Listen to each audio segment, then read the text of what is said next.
नमस्कार दर्शकों, मैं हूं ऐश्वर्या कपूर और आप देख रहे हैं मेरे साथ पूछता है भारत। और ऐश्वर्या के एजेंडा में आज पूछ रहा है सारा भारत, क्या गौतम अडानी को अरेस्ट होना चाहिए?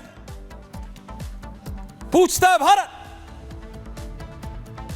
क्योंकि सचमुच राहुल गांधी को लगता है कि गौतम अडानी को अरेस्ट होना चाहिए। राहुल गांधी को क्यों लगता है? वो इसलिए क्योंकि वो भारतीय सिस्टम से ज्यादा, भारतीय जुडिशरी से ज्यादा, भारत की अदालतों से ज्यादा, भारत की एजेंसियों से ज्यादा विदेशी एजेंसी, विदेशी ताकतों और विदेशी सिस्टम पे भरोसा करते हैं। And that is a fact, that is अब नॉट फॉर डिबेट। ये एक फैक्ट है।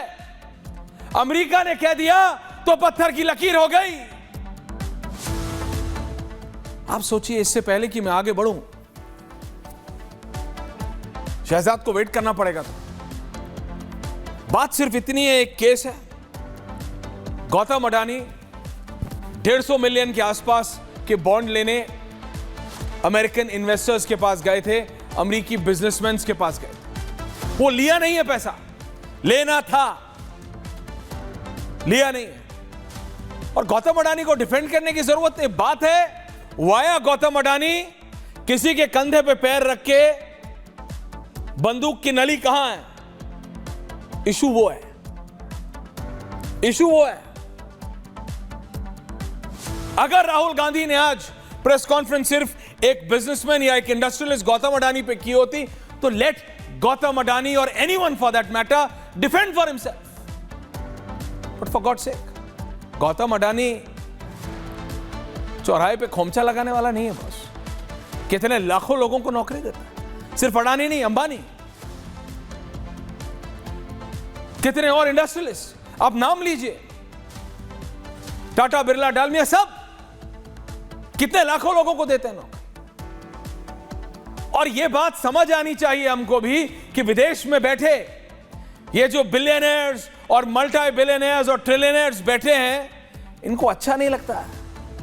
They cannot digest, उनको हजम नहीं होता है, उनकी पाचन प्रक्रिया खराब हो जाती है जब कोई भारतीय ऊपर उठता है। पर दुख की बात यह है कि हमारे अपने भी खींचने में लगे रहते हैं, हमारे अपने भी खींचने में लगे रहते हैं। दर्शकों, ये जो हुआ है ये ट्रू एग्जाम्पल है, इट्स ए क्लीन एग्जाम्पल कि जब राजनीति और कूटनीति, जब राजनीति और कूटनीति मिलते हैं तो बलि मांगते हैं। सुनकर भौचक्के मत हो जाइएगा, हैरान मत होइए, डोंट बी फ्लैबरगास्टेड। लेकिन जब राजनीति और कूटनीति मिलते हैं तो किसी ना किसी की बलि चढ़ती है। हमने देखा है कि भारत में जैसे जैसे भारत की इकोनॉमी आगे बढ़ी, भारत के लोग आगे बढ़े, लोग छींटाकशी करते हैं।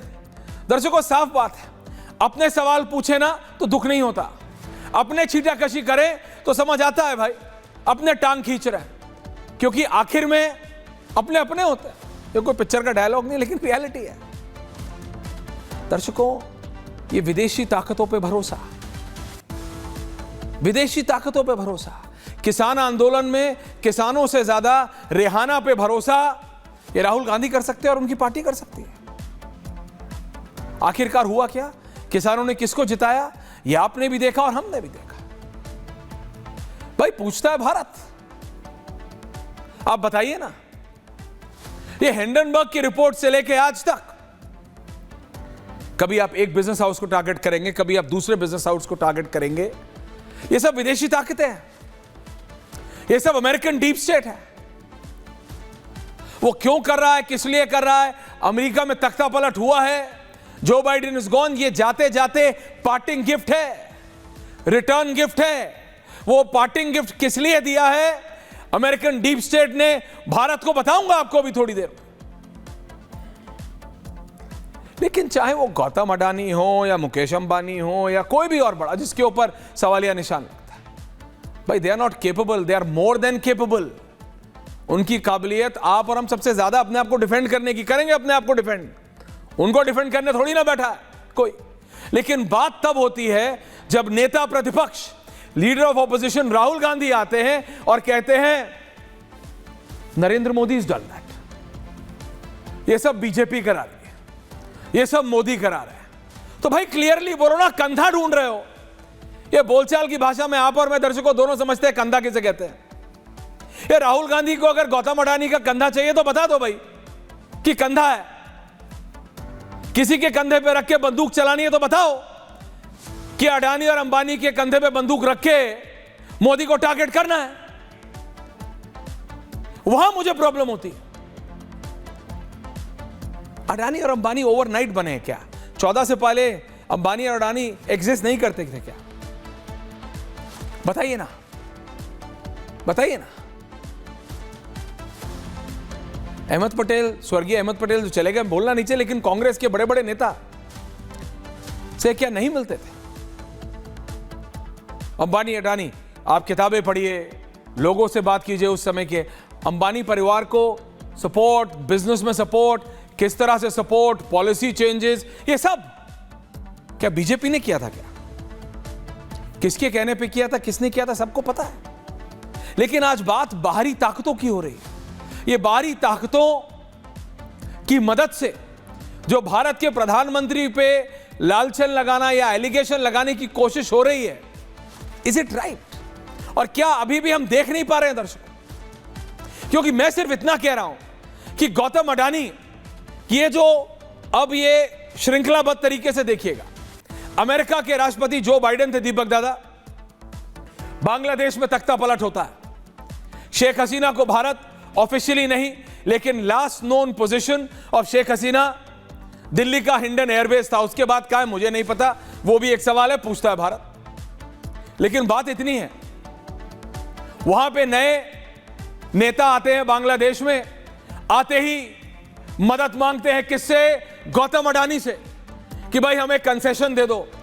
भाई आप और हम दुकान में जाके कंसेशन मांगते हैं। देश एक भारतीय इंडस्ट्रियलिस्ट से कंसेशन मांग रहा था, गौतम अडानी ने मना किया बांग्लादेश को कि भाई मैं रियायत नहीं दे सकता, मेरा आपसे एक बिजनेस डील हुआ था, करो। बांग्लादेश ने ऑफिशियली या अनऑफिशियल चैनल से भारत सरकार से कनेक्ट किया कि भाई आपके देश के इंडस्ट्रियलिस्ट से बात कीजिए। भारत सरकार ने कहा thank you very much, we can not do anything. ये एक private individual who happens to be an Indian citizen और एक देश के बीच के कॉन्ट्रैक्ट की बात है। भाई आपकी मुसीबत, आपको मुबारक, we are not interfering. Bangladesh के नेता किसके पास गए? अपने खैर ख्वाह जो बाइडेन, जो कि अब अमेरिका के इलेक्शन के बीच में थे।